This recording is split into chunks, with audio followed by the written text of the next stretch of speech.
ഓം നമ ശിവായ. ഓം ശ്രീ പാർവതീപതേ നമ. ഹര ഹര മഹാദേവ.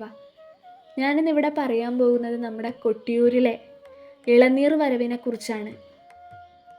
ശ്രീ കൊട്ടിയൂർ മഹാദേവ ക്ഷേത്രത്തിലെ വൈശാഖ മഹോത്സവ ചടങ്ങുകൾക്ക് ഭാരതത്തിലെ തന്നെ മറ്റെല്ലാ ക്ഷേത്രങ്ങളിൽ നിന്നും വിഭിന്നമായ ആചാരാനുഷ്ഠാനങ്ങൾ കാണാം. ഓരോ ദിവസവും വൈവിധ്യവും ഭക്തി നിർഭരവുമായ അടിയന്തിര ചടങ്ങുകൾ ഉണ്ട്. ഇളനീർ അഭിഷേകം ചെയ്യുന്നതിനുള്ള ഇളനീർ കാവുകൾ വഹിച്ചുകൊണ്ട് കിലോമീറ്ററുകൾ താണ്ടിയുള്ള ഇളനീർ ഭക്തന്മാരുടെ വരവ് ഒരു മഹനീയ കാഴ്ച തന്നെയാണ്. തീയ സമുദായാംഗങ്ങളാണ് കാലാകാലങ്ങളായി ഈ ഇളനീർ എഴുന്നള്ളിച്ചു കൊണ്ടുവന്ന് ദേവങ്കൽ അഭിഷേകത്തിനായി സമർപ്പിച്ചു വരുന്നത്.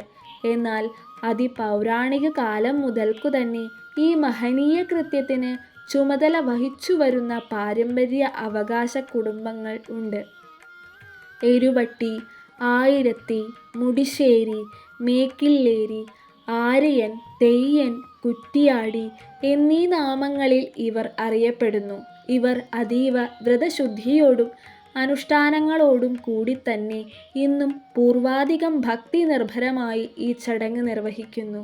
തെങ്ങോല മടലിൻ്റെ രണ്ടു ഭാഗത്തുമായി നല്ലിളനീരുകൾ വെച്ചുകെട്ടി ഓങ്കാരമോതി വരുന്നത് കാണുകിൽ കണ്ണിന് സൗഖ്യമതെത്രയെത്ര. പ്രക്കൂഴം മുതൽ തന്നെ എന്നുവെച്ചാൽ മേടമാസത്തിലെ വിശാഖം നാൾ മുതൽ തന്നെ ഇവർ വ്രതാനുഷ്ഠാനം ആരംഭിക്കുന്നു. നെയ്യാട്ടത്തിൻ്റെ പിറ്റേനാൾ മുതൽ മുക്കിച്ചന എന്ന ചടങ്ങോടുകൂടി ആഹാരനീരാദികൾ മഠങ്ങളിൽ നിന്ന് നിർവഹിച്ച് കഠിനമായ വ്രതനിഷ്ഠയിൽ കഴിയുന്നു. തെങ്ങോലയുടെ മെടൽ ഒരു നിശ്ചിത അളവിൽ മുറിച്ചെടുത്ത് അതിൻ്റെ ഇരുഭാഗത്തുമായി ഇളനീരുകൾ ഭംഗിയായി കെട്ടുന്നു. ഇതിനെ ഇളനീർ കാവുകൾ എന്നാണ് പറയുന്നത്. ഇളനീർ ഭക്തന്മാർ താമസിക്കുന്ന സ്ഥലം ഇളനീർ മഠം അല്ലെങ്കിൽ കഞ്ഞിപ്പുര എന്നീ പേരുകളിൽ അറിയപ്പെടും. ഇളനീർ വെപ്പു ദിവസം വൈകുന്നേരത്തോടു കൂടി തന്നെ ഇവർ ക്ഷേത്ര സന്നിധിയിലും വാവലിക്കരയിലും മറ്റും സ്ഥാനം പിടിച്ചിരിക്കും. നഗ്നപാതരായി നാഴികകൾ താണ്ടി വരുന്ന ഇവരുടെ വേഷഭൂഷാദികൾക്കും ഏറെ പ്രത്യേകതയുണ്ട്. വളരെ മനോഹരമായ പൂക്കൾ തുന്നിപ്പിടിപ്പിച്ച പാളത്തൊപ്പി, പാളസഞ്ചി തുടങ്ങിയവ ധരിച്ച് ശുഭ്രവസ്ത്രധാരികളായാണ് ഇവരുടെ വരവ്. ശീലക്കുടകൾക്ക് ഓലക്കുടകൾ വഴിമാറിയ ഈ കാലഘട്ടത്തിലും പഴമക്കാർ നീളൻകാൽ ഓലക്കുട ചൂടിയും ഇവരുടെ കൂട്ടത്തിൽ ഇന്നും കാണാം.